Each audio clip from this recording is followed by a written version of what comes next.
Hi, it's T. Carlson here, and as you know, I love rock and roll.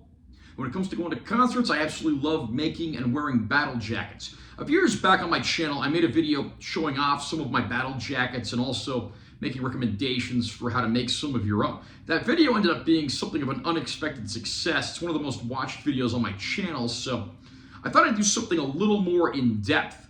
I'm going to be doing a 6-video series talking about how to make a battle jacket and what my personal recommendations are. So again, this will be 6 videos starting with this one. And I have to give a few disclaimers before I begin with this video and the subsequent series of videos. First of all, these videos are not endorsed by anyone. Not any store, any retail organization, any corporation, any musician or band, etc. Also, I am not responsible for any injuries you may incur while trying to sew or cut a battle jacket, nor am I responsible for any damage that may occur to your clothing when creating said battle jacket. This is make at your own risk. Again, these are just helpful tips to get you started.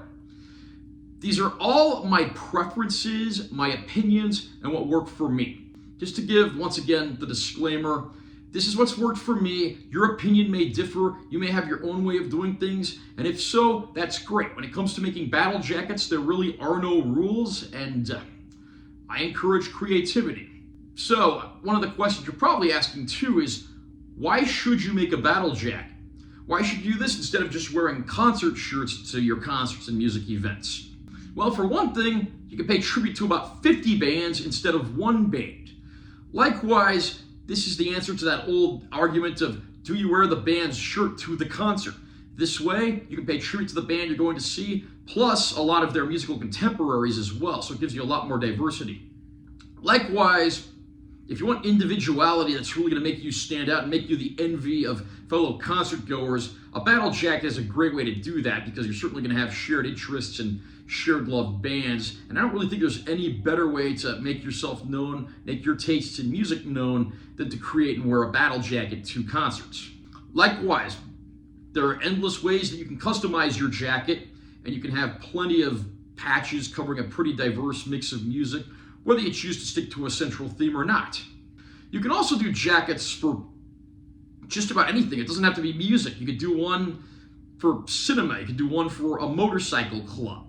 I'm mainly going to be sticking to talking about music in these videos, but a lot of these tips and tricks of the trade can apply to making a jacket for any other sort of area of interest as well. It is a pretty universal thing, and certainly not limited to music, even if that's really my area of expertise. For instance, I've seen a lot of people that have made horror movie jackets that look really cool, and I'd certainly like to try my hand at that one day. And I'm also going to end each of these videos by showing off a few of the jackets that I've made. I've made 8 jackets so far, and I'll show off a few before I end this intro video. I mean, this jacket here, I call this the Saint after Jamie St. James, lead singer of Black and Blue. My main thing I was going for on this jacket was just bands that are maybe a little more obscure that I may have left off of other jackets, but you can see some of the stuff here. I mean, everybody knows bands like Kiss and Judas Priest, but I mean, you're not going to see groups like Girl, Elf, and Wild Horses popping up too often.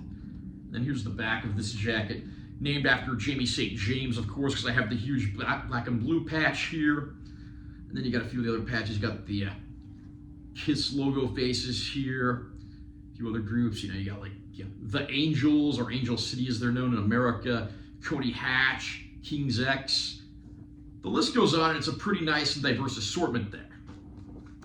And then the other jacket I've got here, I call this the Burton because this is my loosely Metallica-themed jacket, named in honor of Clifford Lee Burton, their late bass player, who sadly lost his life in a bus crash in 1986 at the age of 24. So a lot of Metallica patches on here, but I've also, diversified it a bit too, added in a few other bands as well, bands that Metallica has collaborated with. This Metal Massacre patch here, I actually had to have that one custom made because they don't actually make a patch of that.